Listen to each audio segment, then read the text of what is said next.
Ce sont là les premières images de l'ancien président de la République démocratique du Congo, Joseph Kabila, dans son domaine des Hongo, à la lisière du territoire de Kabare, ce mercredi 25 juin 2025, depuis l'annonce de sa présence à Bukavu, au Sud Kivu, en début de semaine.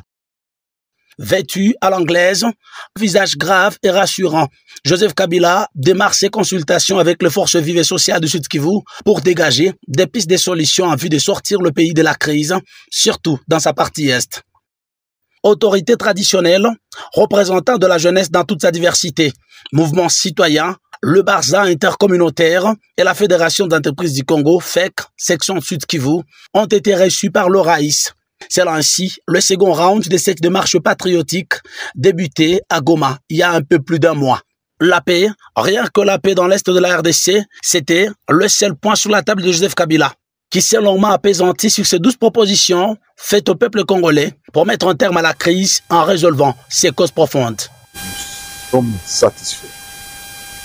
parce qu'en fait, nous lui avons fait des propositions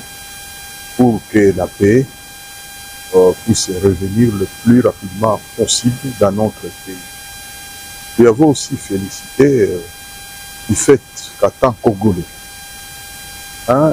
expérimenté pendant plusieurs années parce que de mieux placé pour connaître ce pays, s'est engagé pour la recherche justement de cette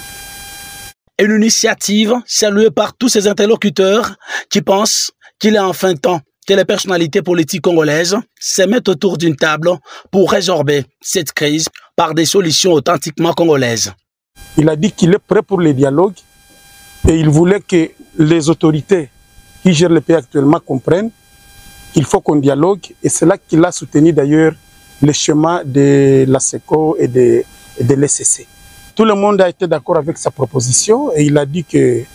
peut accompagner cette initiative parce que nous tous, nous avons besoin de la paix.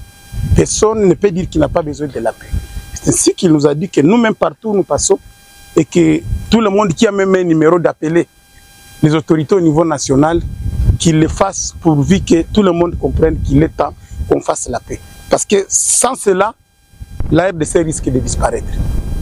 Au pouvoir de 2001 à 2019, Joseph Kabila était parvenu à réunifier le pays, alors divisé, en initiant notamment le dialogue intercongolais de Sun City entre 2002 et 2003.